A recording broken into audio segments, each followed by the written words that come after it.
Please make sure you're still checking out the links down in the description for not only the Black Lives Matter movement, but also the AAIP Asian American assistance links.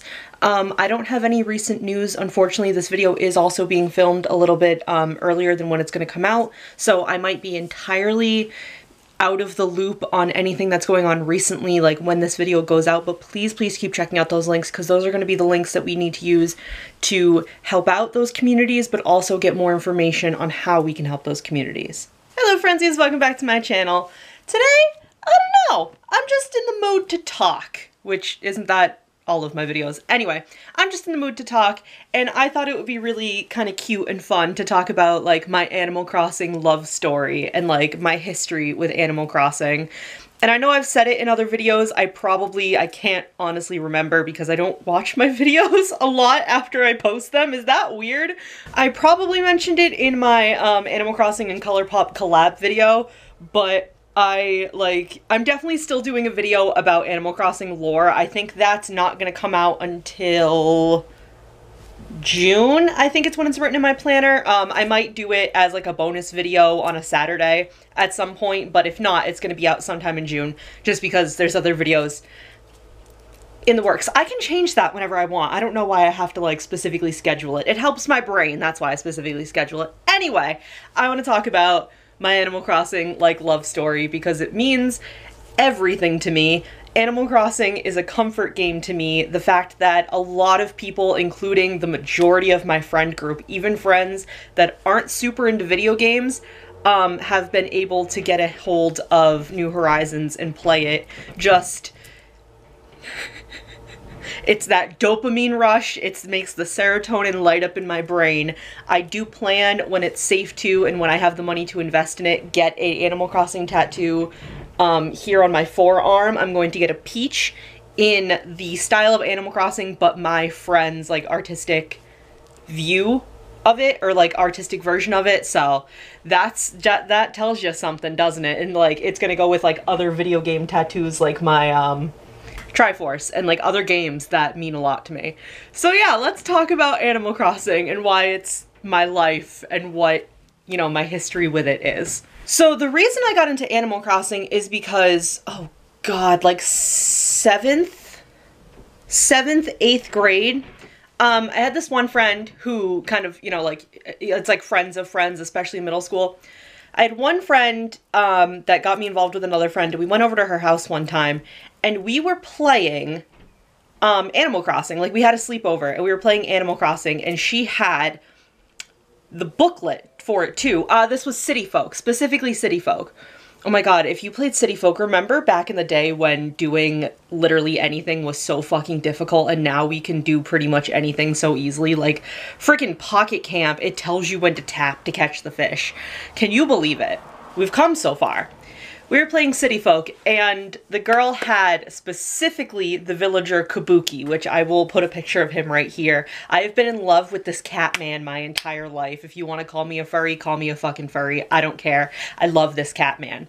So that was really interesting to me, and I've always loved, catalogs, and, my mom had a little booklet when I was really little, that wasn't a recipe book, but it was things you could do. It was from the 80s. It was a little booklet, and it was different things you could do if you buy this cake decorating set, and it showed you all the cakes, and I flipped through that thing religiously. So I've always loved little booklets. So I was flipping through the booklet, and I was obsessed, and I was wait, I have a Wii. I could play this game. I have a Wii. But then, left her house. We only hung out a couple times after that, and then I never really thought anything else of it. At the same time, another friend of mine was really into Harvest Moon on the DS, I think is the system it was on. I don't remember if she had it for Wii. I don't think she did, because I don't remember ever playing it at her house, but I remember playing it with her at the park and stuff. So she was really into Harvest Moon, and I thought that was also wicked neat. And honestly, other than loving Kabuki and loving the booklet, out of the two games and out of seeing the different things you can do in it, I was much more interested in Harvest Moon because it seemed like there was a lot more going on. And at this point in my life, the other games I had played were The Legend of Zelda Ocarina of Time. I was playing Kingdom Hearts 1 and 2, a lot of games that my brothers were playing, so it wasn't anything kind of mundane life simulator kind of like errand games with like real-time playing. So I thought the Animal Crossing was cute, but I also thought it was kind of boring, but Harvest Moon felt like there was more going on. It felt like you could do a lot more. So that's what I was more interested in. And one day I went to GameStop, and it was definitely before I went to high school. So before I was like a freshman, because I remember being like young and having money from my mom in my pocket. And I went to the mall and I kind of ran into the GameStop really quick. I don't remember who I was with because I remember I was the only one in the GameStop. And I went in, and I don't know why, I was in the Wii section, so I don't know why I thought I was getting the Harvest Moon for the DS. I don't know what my thought process was. I don't know if it was like some divine power coming through and being like, no, you actually need this game. But I grabbed Animal Crossing City Folk off the shelf, thinking it was Harvest Moon. Like, genuinely, I thought it was Harvest Moon. I grabbed it, you know, paid for it because at that time I think it was maybe like had been out for a while, so it was like cheaper or whatever, or I just had the money for it. I honestly don't know. I grabbed it off the shelf, I brought it home, definitely like looked at the cover a lot, definitely looked at the little booklets and stuff inside, and for some reason did not realize that it was Animal Crossing until I started up my Wii and put in the game. And I don't even remember being like disappointed or angry. I just remember being like, that's not Harvest Moon. That's weird. And then playing it. And I was so proud of my City Folk town. I loved it. And I remember loving the layout especially because if you have only played New Horizons, let's say New Horizons is the only exposure you've had to Animal Crossing, which for a lot of people in the year 2021, it is, because it's the most, like, accessible in, like, the playability of it, which makes total sense. And the Switch is, like, one of the most popular Nintendo consoles that has ever come out, literally ever. So, in City Folk, you were a teeny tiny, like, if I can put pictures up, I'll put pictures up here. You were a little teeny tiny person. You didn't have, you really didn't have, like, legs or a neck or knees. And you picked one of 4 houses. Of course, your, like, town placement is random, and you couldn't move anything. Like, you know how you can't move, resident services in New Horizons? You couldn't move any building, ever, at all. So whatever town placement you got is what you got. And the 4 houses were built in very specific spots in the town, and you could never move them. You couldn't move villager houses, so if somebody moved in, if you had started laying like pathways down and somebody moved in, you couldn't change that, and your paths would be destroyed. Oh my god, it was so emotional. And your hybrid flowers were so much harder to breed, and if you like ran through them by accident, they would just puff. And it wouldn't just be like, oh, their petals fell off. They were gone forever, completely. It was traumatizing. And everybody that's only played New Horizons doesn't realize how lucky they are. You guys need to understand how lucky we are with New Horizons. But anyway, so I was really lucky with my City Folk layout because, like, the entrance obviously was here. Like, the train station, and then it was the bus station. You took a bus in Animal Crossing City Folk. You took a bus.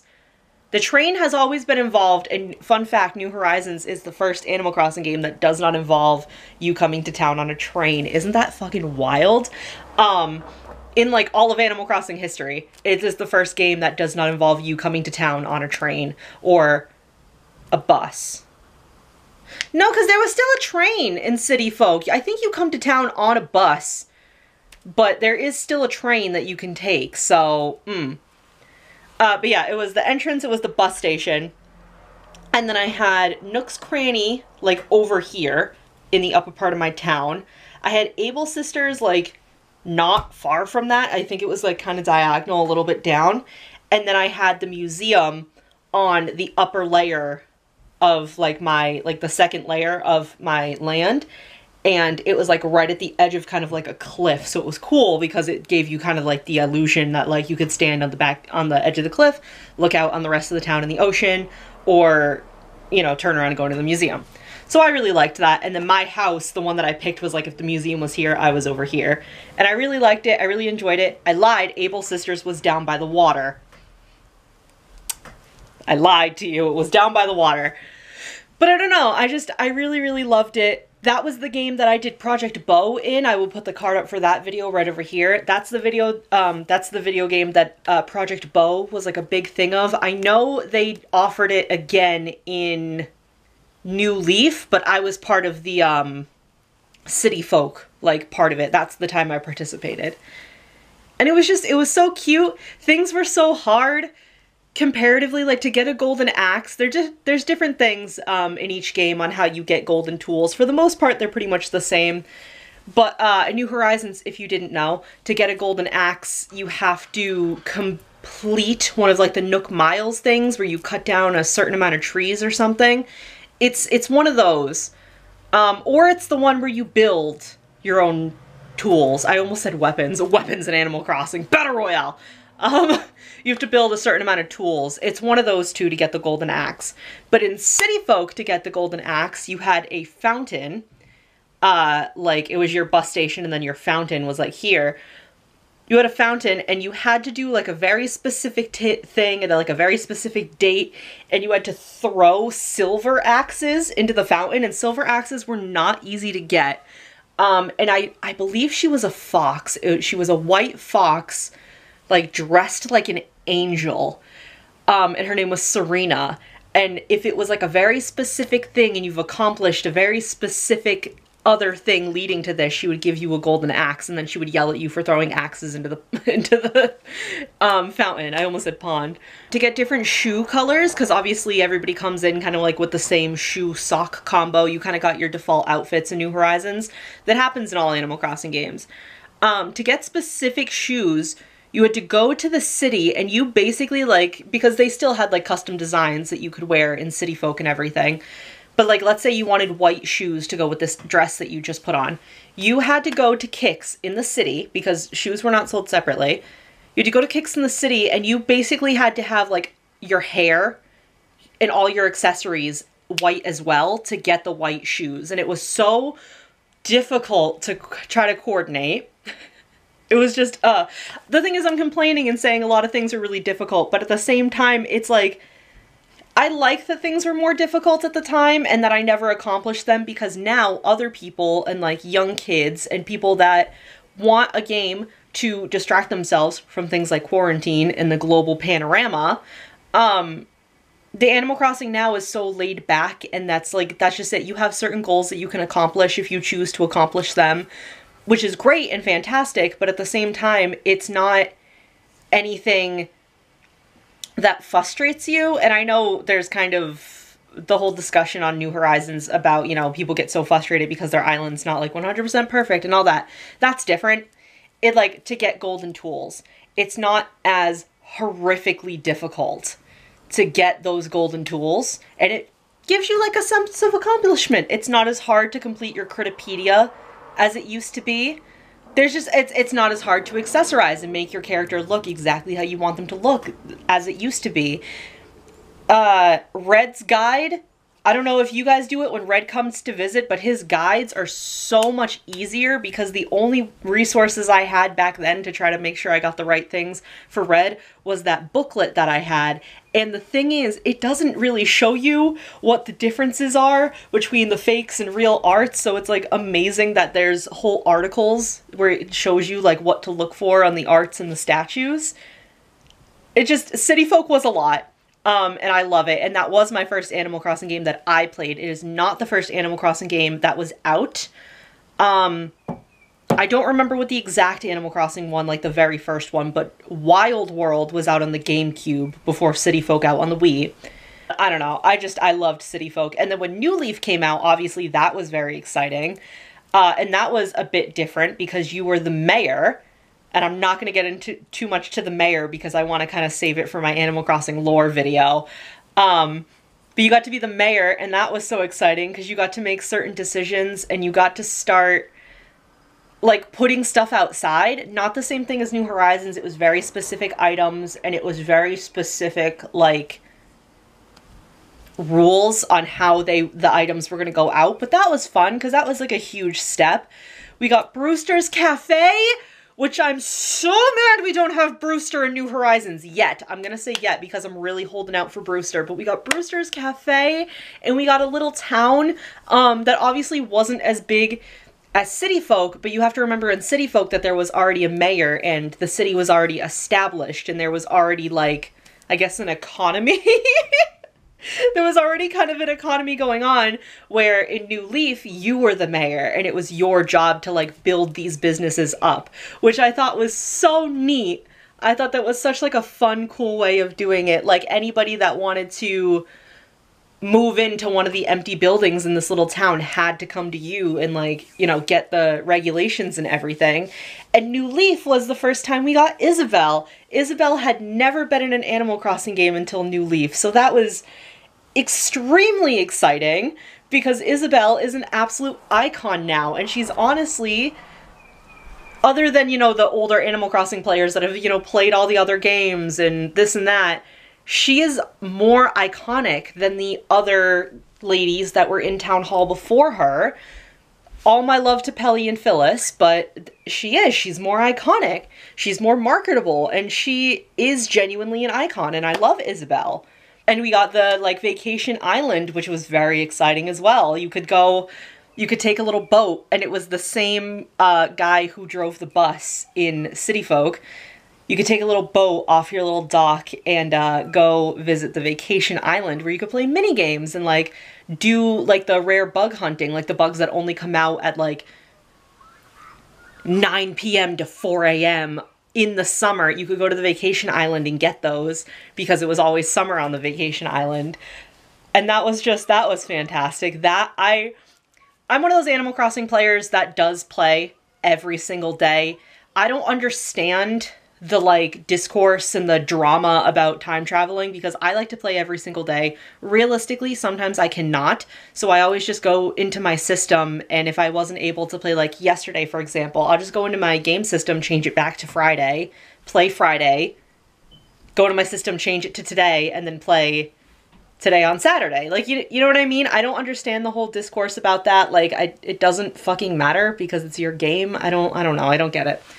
But I'm an everyday Animal Crossing player. It is like, I like having errands and chores that realistically in my day-to-day life don't have repercussions if I'm not able to, oh my god, it's like getting cloudy outside, so the lights are getting weird. It doesn't have real life repercussions if I'm unable to do those errands that day. Does that make sense? And I ruin that for myself because I have attachment issues and I get very overly attached to Animal Crossing. Like one time in New Leaf, I wasn't able to play for a couple days because there was a lot of personal stuff going on and I didn't really think anything of it. I kind of just wanted to play for the day and be done with it. And I got on and one of my favorite villagers was moving out and there was nothing I could do to try to get her back. And I legitimately had a breakdown over it. So, whoops. But I really do love Animal Crossing for that. I like having a little task every day that I want to complete, and it does make me feel accomplished. And it's not silly because sometimes people need something like that as compared to a real life task that genuinely could have like real life consequences, whether they're as small as just like being put off for another day and it might become somebody else's problem, or as serious as like health risks and like damage and things like property damage, things like that. So I don't know. I think Animal Crossing is just great. It was made and marketed to be like a nice little relaxer, a little like mental health booster. And the thing about New Horizons and the whole island envy and people like being genuinely so upset by it, I'm not going to say that's silly because your emotions are valid and your emotions are 100% okay, whatever they are, as long as you're not hurting anybody else. But that includes not hurting yourself. And the thing with New Horizons is it's not so much New Horizons, it's the, you know, social media and the internet. And I'm not going to be that millennial that's like starting to talk boomer and like the internet ruins everything. But it does associate with that. People go on social media and post whatever they want to post and for whatever reason. And if you see that and take that to heart, I'm not going to say... because this can be, it's so nuanced and there's so much to talk about there, but it is more of the fault of social media than it is the New Horizons game. New Horizons has a lot of issues with it. I will fully agree. Every game has its flaws. No game is 100% perfect, even though to me Animal Crossing is perfect. It's never going to be 100% realistically perfect, so whatever. But like I said, I love that New Horizons is so much more accessible for like younger people, because a lot of video games are marketed towards young people. It's so much more accessible for that, and it's so much more accessible for people that just need like that little bit of escapism. And how fucking crazy is it for when quarantine and the lockdown, at least in America, happened to when Animal Crossing came out? It was what, maybe like a week or two? Animal Crossing is the second best, Animal Crossing New Horizons is the second best selling Nintendo game of all time. That's fucking crazy, and that makes me proud as somebody who's a fan of it and really cares about it and could info dump about it for hours. That makes me so happy and so proud. It makes me so excited because that means other people are enjoying it and loving it. And that's just it. There are people that are not into the type of game that Animal Crossing is. Animal Crossing is a very like daily errand, like life simulator kind of game, and there's a lot of people that aren't into those kind of games. I fully understand it because sometimes I even get annoyed with it, and I get that. That's fine. Like, my brothers are not people that would play Animal Crossing. I think my brother John would try it, but like my brother Aaron is not like an Animal Crossing kind of person.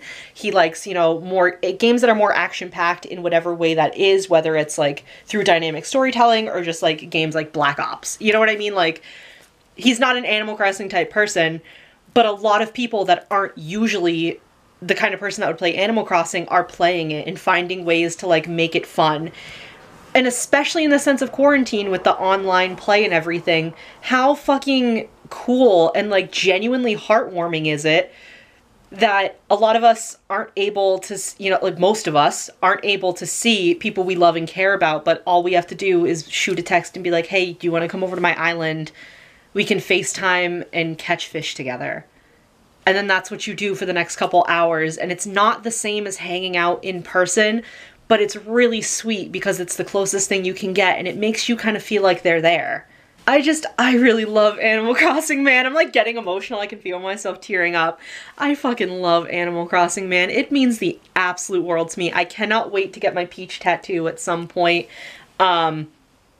I think I've talked about it before, but I also have plans to get a tattoo on this forearm that is another video game, so then I'll have 3 video game tattoos so far, because I also have some ideas for my legs for another Zelda tattoo, or like 5 or 6, so, you know. But yeah, I just wanted to talk about Animal Crossing, because like I said, some days I just want to make videos that I don't think, will necessarily get a lot of views on this channel, won't get a lot of like foot traffic or whatever, but I honestly don't care. YouTube is a hobby. I do it for fun. And I do it because I like to do it, and it gives me, again, like Animal Crossing, it kind of gives me like a thing to do for the day. And sometimes you need that. Sometimes you need to give yourself like a little task to get done. And that's, you know, what these videos are too. So thank you guys so much for watching. Please leave a like if you enjoyed. Let me know if you've played any other Animal Crossing games besides New Horizons. Please leave it down in the comments, because I know a lot of people I follow on like Tumblr and stuff have played other Animal Crossing games, but not a lot of people, you know, I talk to and hang out with and like engage with on Twitter and other websites have played more than one Animal Crossing game, which is, there's nothing wrong with that, but I do like to reminisce about older games. So yeah, let me know down in the comments or shoot me a message on any of my social medias, and I will see you in the next one. Bye!